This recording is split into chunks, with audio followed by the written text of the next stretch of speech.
নমস্কার, আমি দীপক কুমার মুস্তাফি। আপনারা দেখছেন বার্তা হরিণঘাটা। আজকের বিশেষ খবরের মধ্যে রয়েছে বিরোধী জনসভায় সিপিআইএম প্রার্থী স্বপন সরকার। আর মাত্র হাতে গোনা কয়েকটা দিন, আগামী 29শে এপ্রিল বিধানসভা নির্বাচন।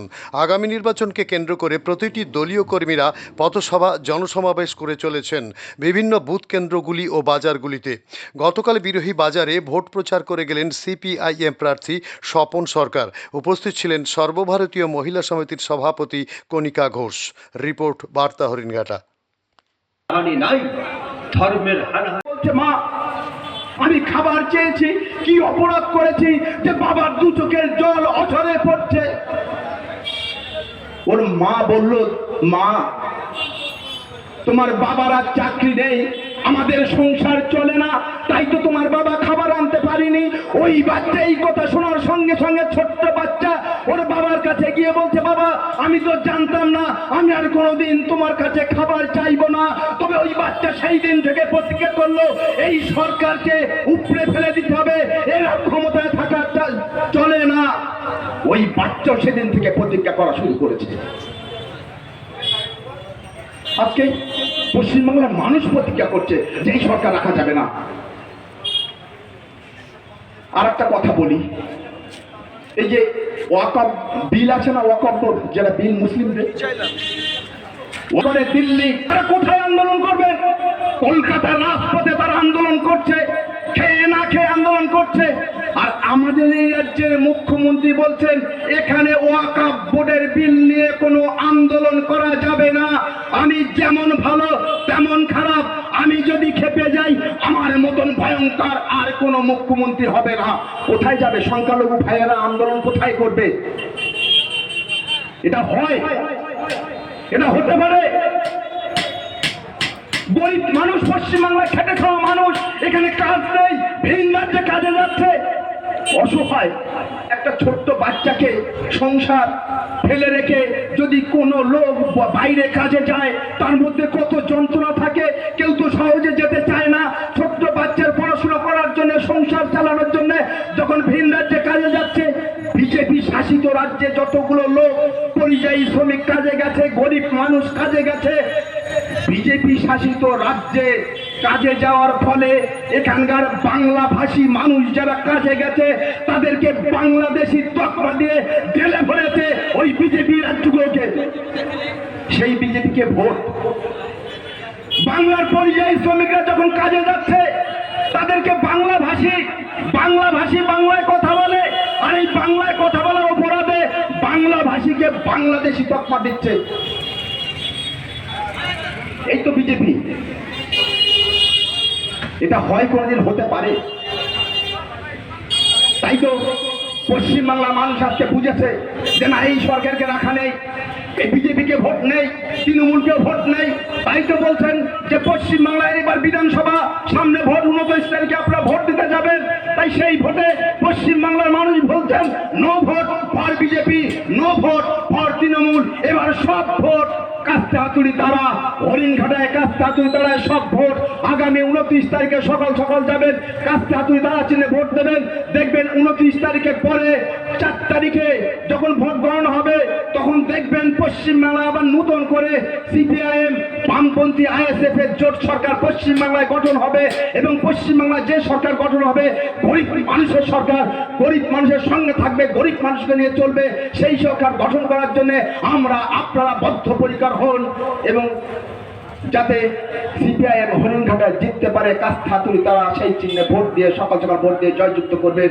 এই কথা বলে আমি আমার বক্তব্য শেষ করলাম। ইনকিলাব জিন্দাবাদ, ভারতের কমিউনিস্ট পার্টি মার্ক্সবাদী জিন্দাবাদ। আপনাদের সিদ্ধান্ত নিতে হবে যে কোন পক্ষে আপনারা আপনাদের গণতান্ত্রিক অধিকার প্রয়োগ করবেন। আসলে আমরা এর কাছে যাই না, বারে বারে কখনো লিফলেট নিয়ে, কখনো একটা সভা হলে তাতে উপস্থিত হওয়ার আবেদন জানিয়ে, কখনো আপনার কোনো প্রয়োজনে তাতে, আবার কখনো আপনাদের কাছে অর্থ সংগ্রহ করতে। না, লজ্জা পাই না আমরা, কারণ আমাদের বলতে কোনো দ্বিধা নেই যে মানুষের কাছ থেকে অর্থ সংগ্রহ করে সেই টাকাতেই আমরা মানুষের লড়াই লড়ি। ইলেকটোরাল বন্ড নেই আমাদের।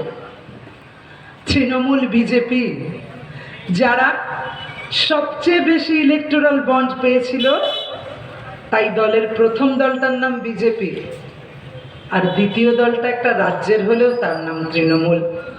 আপনি কয়েকদিন আগে ভেবেছিলেন যে জিএসটি কমলো বলে বোধহয় ওষুধের দামটা কমলো, আবার দেখছেন ওষুধের এমআরপি বেড়ে যাচ্ছে। যাই আসে না ওদের কিছু, থাইরয়েডের ওষুধ কিনতে না পেরে আপনার অসুবিধা হলে ওদের কিছু যায় আসে না।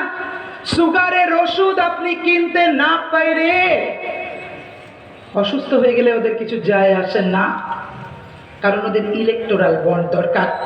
আর সেই কারণের জন্য যে ওষুধের কোম্পানির মালিকেরা ওদের ইলেকটোরাল বন্ড দেয়, তাদের কিছু বলবার ক্ষমতা ওদের নেই, আর তাই ওষুধের দাম বেড়ে যায়, তাই ওষুধের দাম বাড়ে। কিন্তু ইলেকচার, এখন যদি কোনো একটা বাচ্চাকে প্রশ্ন করেন লুট সমান সমান কি, বলবে তৃণমূল। দুর্নীতি সমান সমান কি, বলবে তৃণমূল।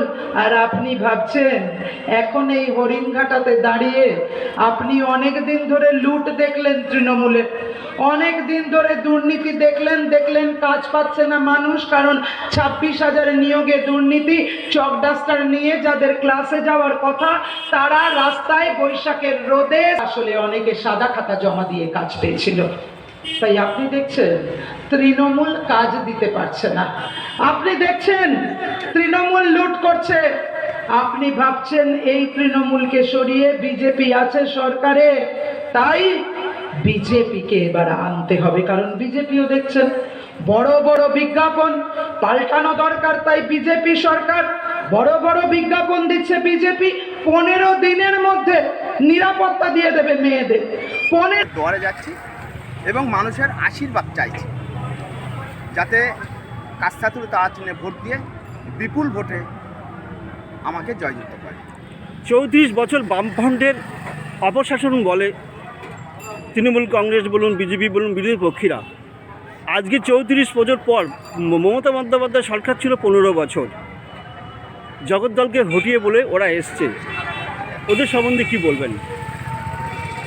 না, মানুষ তো ভেবেছিল, ভাবতেই পারে যে এই সিপিআইএমকে অর্থাৎ বামফ্রন্ট সরকারকে সরিয়ে দিয়ে তৃণমূল সরকারকে নিয়ে আসলে মনে হয় ভালো হবে। এখন হিতে বিপরীত হয়ে গেছে। আপনারা দেখতে পাচ্ছেন যে এই 15 বছরে রাজ্যের যে দুর্নীতি, পাট থেকে মাথা পর্যন্ত কি হয়নি দুর্নীতি। সাধারণ মানুষের টাকা চুরি, কয়লা চুরি, বালি চুরি, পাথর চুরি, সারদা নাওদার টাকা চুরি, শিক্ষা চুরি, স্বাস্থ্যের চুরি, কোথায় চুরি নেই। মানুষ এখন বুঝতে পেরেছে, মানুষ এই সরকারকে, তৃণমূল সরকারকে পশ্চিমবাংলা থেকে তাড়ানোর জন্য এবার 26 সালে উঠে বেড়ে লেগেছে। এবং মানুষের যা আশা আকাঙ্ক্ষা, এই তৃণমূল সরকার 26-এ থাকবে না, আবার বামফ্রন্ট সরকার এবং আইএসএফ ঘুরে ফিরে জোট সরকার আবার আসছে। হরিণঘাটা তো প্রার্থী হয়ে উঠেছেন, কি মনে হচ্ছে আপনার? হরিণঘাটার মানুষের যা আশীর্বাদ, সেই আশীর্বাদ মাথায় নিয়ে আমি সবার কাছে যাচ্ছি, সবার কাছে ছুটে যাচ্ছি। সব জায়গায় আমি ছুটতে পারবো না, সম্ভবও নয় সব মানুষের কাছে পৌঁছানো। যতটুকু আমি পৌঁছাতে পেরেছি, মানুষের যে আমার আশীর্বাদ বিফলে যায় না। অতএব কাস্তাতুর তাড়াতাড়ি ভোট দিয়ে আমাকে বিপুল ভোটে জয়যুক্ত করবেন, এটা আমার আশা। যদি জয়লাভ করেন কি মানুষের কি আশ্বাস দিচ্ছেন? জয়লাভ করার পরে মানুষের কাছে যাব, তাদের সুখ দুঃখের সাথী হব। আমি তো বামফ্রন্ট সরকার, আমি বলে না, আমাদের বামফ্রন্ট সরকার সিপিআইএম যারা পার্টিটা করে, আমাদের যারা কর্মী আছে, তারা 365 দিন মানুষের পাশে থাকে। কোভিডের সময় আপনারা দেখেছেন, বাবাকে ছেড়ে সন্তান পালাচ্ছে, মাকে ঘরে ফেলে সন্তান পালাচ্ছে।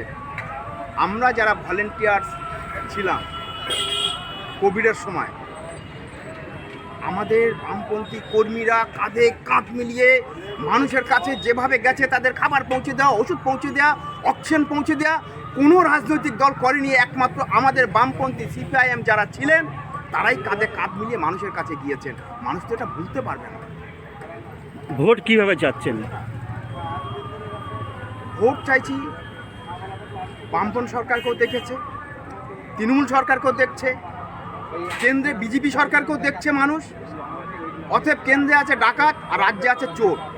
এই চোরকে এবং ডাকাতকে তাড়ানোর জন্যে মানুষের কাছে আমরা অনুরোধ করব আবার নতুন করে বামফ্রন্ট সরকার এখানে যাতে গঠন হয়, বামফ্রন্ট এবং আইএসএফ সিপিআইএম সব যৌথ যাতে এখানে সরকার গঠন করতে পারে, যৌথ সংগঠন মিলে, সেই আশা নিয়ে মানুষের কাছে আমরা যাচ্ছি।